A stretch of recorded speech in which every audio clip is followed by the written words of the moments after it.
안녕하세요. 연세대학교 철학과의 조대호입니다.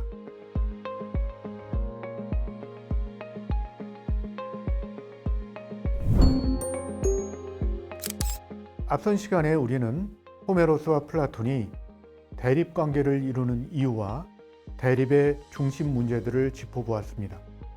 이제 본격적으로 일리아스를 다룰 차례입니다. 하지만 이 서사시의 내용을 자세하게 다룰 시간은 없기 때문에 우리가 서시에서 확인한 키워드들을 중심으로 일리아스의 상상세계를 재구성해 보려고 합니다. 먼저 영웅들과 신들과 여인들을 다루어 보겠습니다.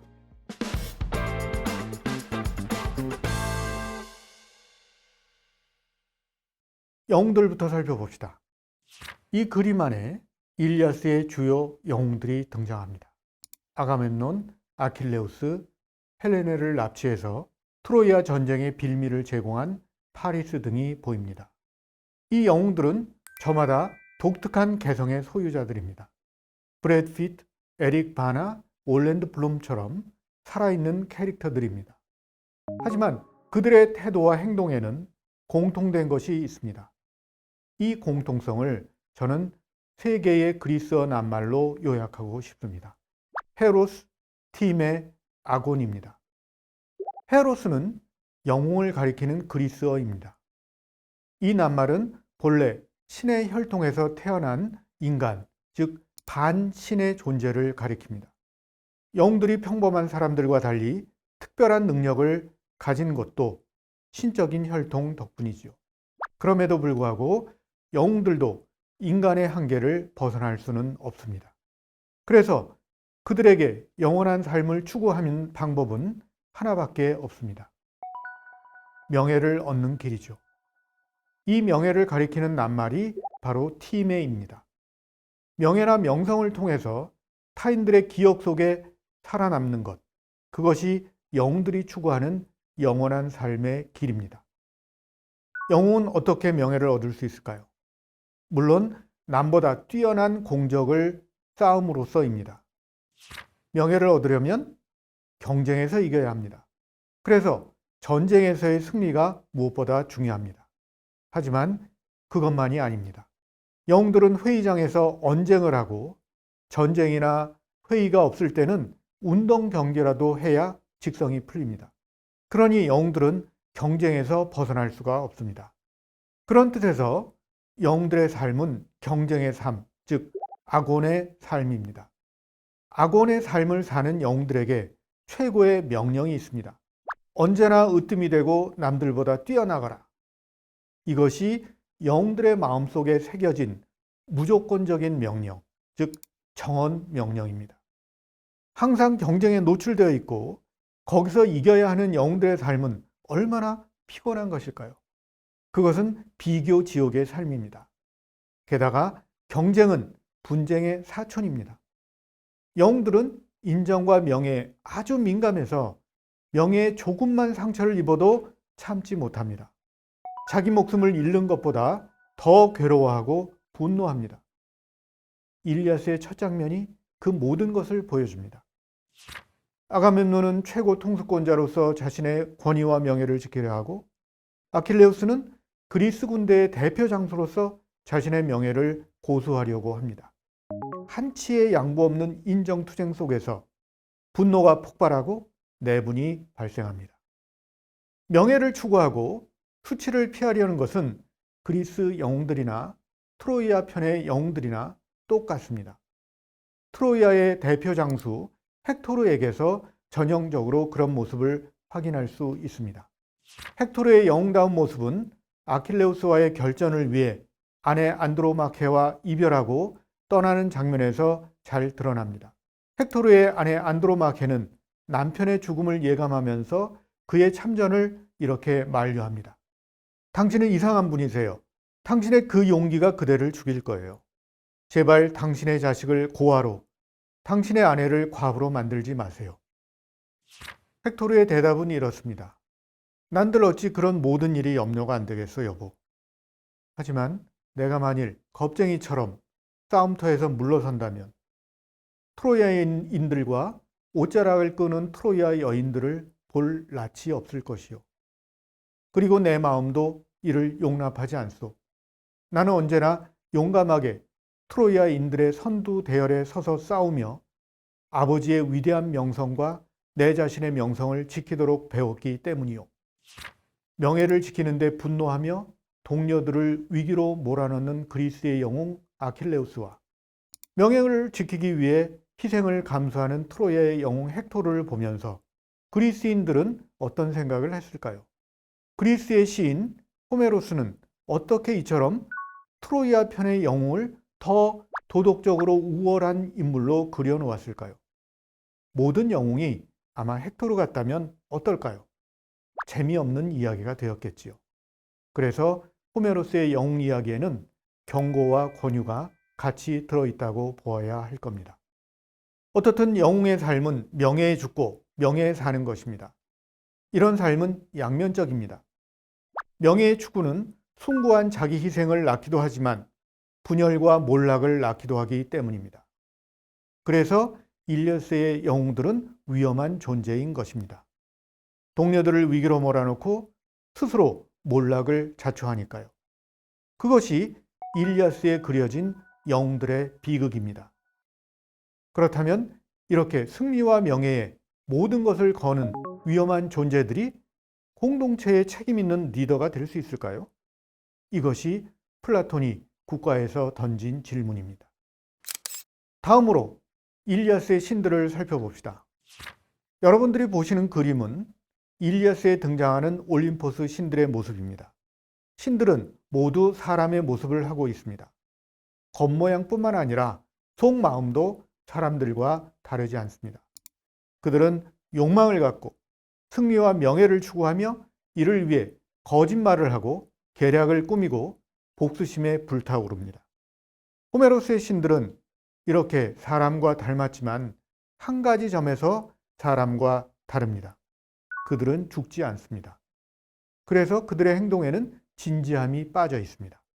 무엇을 해도 위험하지 않고 목숨이 걸려 있지 않기 때문입니다. 그래서 그들의 행동은 희극적입니다.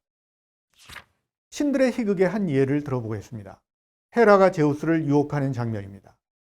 제우스는 지금 아킬레우스의 명예 회복을 위해 안간힘을 쓰고 있습니다. 그리스 군대를 궁지로 몰아넣어 아킬레우스의 이름값을 높이는 것이 제우스의 뜻입니다. 그리스 군대 편인 헤라는 이를 막으려고 합니다. 그녀가 찾아낸 방법은 제우스를 잠자리로 유혹하는 것입니다. 그래서 아주 매혹적인 모습으로 단장하고 제우스 앞에 나타납니다.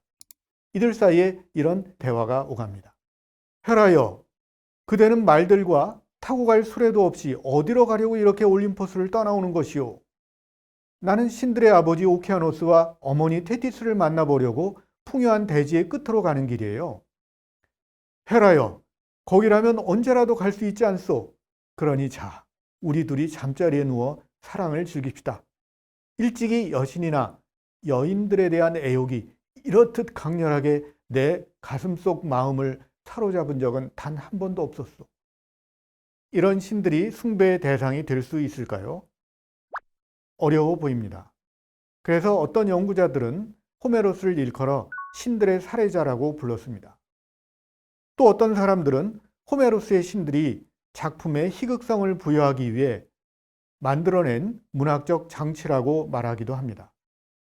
하지만 가장 그럴듯한 해석은 신들이 불가해한 자연의 힘들과 그것들이 우리의 행동과 감정에 미치는 작용을 사람의 모습으로 형상화한 것이라는 주장입니다.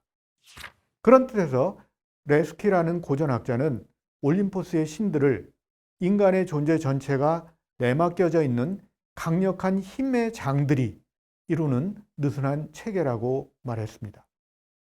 고대 그리스의 철학자들도 이런 해석의 가능성을 모르지 않았을 것입니다. 하지만 그들은 신들을 그렇게 정당화하는 데 관심을 기울이지 않았습니다. 그들은 신들의 사람 같은 모습과 부도덕을 비판하는 데 몰두했지요. 그들 눈에는 신들의 부도덕한 모습이 사람들의 부도덕한 행동을 조장하고 정당화하는 것으로 보였던 것입니다. 이런 비판의 선두에 섰던 사람이 바로 플라톤입니다. 이 점에 대해서는 나중에 다시 다뤄볼 것입니다. 일리아스의 여인들은 두 부류로 나뉩니다. 한쪽은 그리스 군영의 전리품으로 던져진 여인들이고 다른 쪽은 트로이아 성안의 여인들입니다. 전리품 여인들은 노획물이자 거래의 대상입니다.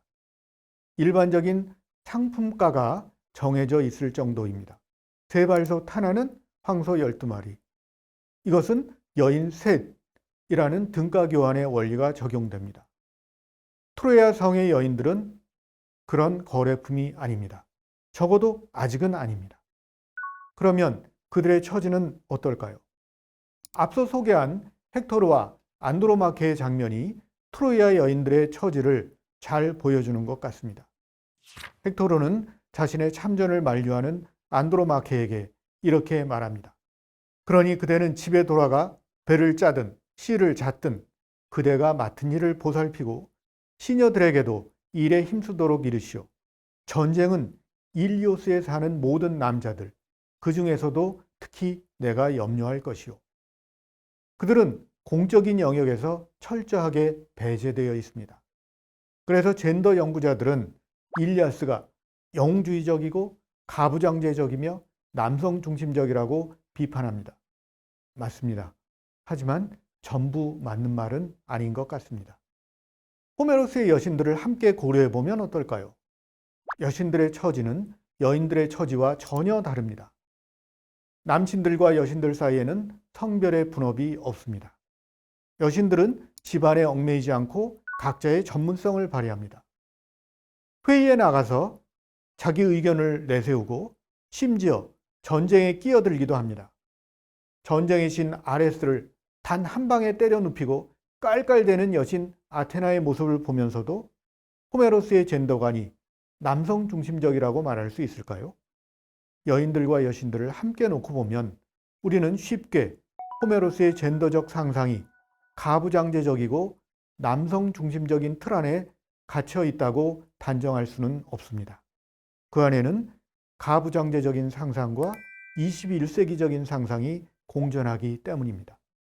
이야기가 다소 길어졌지만 빼놓을 수 없는 장면이 하나 있어 이것을 소개하고 강의를 마치려고 합니다. 일리아스의 마지막 권에서 프리아모스와 아킬레우스가 만나는 장면입니다. 아킬레우스는 자신을 대신해 전투에 나섰다가 죽은 파트로클로스를 위해 다시 전투에 나설 결심을 합니다. 전리품을 빼앗은 아가멤논을 향한 분노가 이제 친구의 원수 헥토르를 향해 방향을 바꾼 것이지요. 헥토르에 대한 분노와 복수심은 헥토르를 죽이는 것으로 끝나지 않습니다. 그는 헥토르의 시신을 마차에 매달고 12틀 동안 파트로클로스의 무덤 주변을 맴돕니다. 이 광경을 성 위에서 지켜보던 헥토르의 아버지의 마음은 어땠을까요? 헥토르의 아버지 프리아모스는 시신을 되찾으려 한밤중 몰래 아킬레우스의 군막을 찾습니다. 그리고 무릎 꿇고 간청합니다. 아킬레우스여, 신들을 두려워하고 그대 아버지를 생각해 나를 동정하시오. 이 한마디가 모든 것을 바꿔놓습니다. 이 말을 듣는 순간 아킬레우스의 돌덩이 같은 마음이 풀어집니다. 프리아모스에게서 자신의 아버지의 모습을 보았기 때문이죠. 그는 무릎을 꿇고 간청하는 프리아모스에게 이렇게 말합니다. 자, 아무튼 의자에 앉으시오. 아무리 괴롭더라도 우리의 슬픔은 마음속에 누워있도록 내버려 둡시다. 싸늘한 통곡은 아무런 도움도 되지 않을 테니까요. 그렇게 신들은 비참한 인간들의 운명을 정해놓았지요. 괴로워하면서 살아가도록 말이요. 허나 그분들 자신은 슬픔을 모르지요. 이렇게 친구들 사이의 불화에서 시작된 일리아스는 적들 사이의 화해로 끝납니다. 분노는 연민으로 정화됩니다. 일리아스 또는 힘의 시라는 짧은 에세이에서 시몬 베이유는 서사시의 천재성을 보여주는 점들을 이렇게 열거했습니다.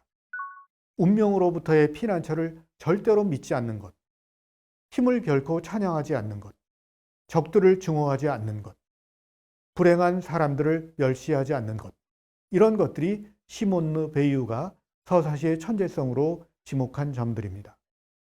호메로스는 신들의 변덕에 내맡겨진 인간의 운명을 보여줌으로써, 힘이 지배하는 전쟁을 보여줌으로써, 잘못한 것이 없는 사람들끼리 서로 죽고 죽이는 비극을 보여줌으로써 그 모든 것을 가르쳤습니다. 이것이 호메로스가 그리스의 교사인 이유이고 일리아스가 토대를 놓는 이야기, 파운데이셔널 내러티브인 이유가 아닐까요?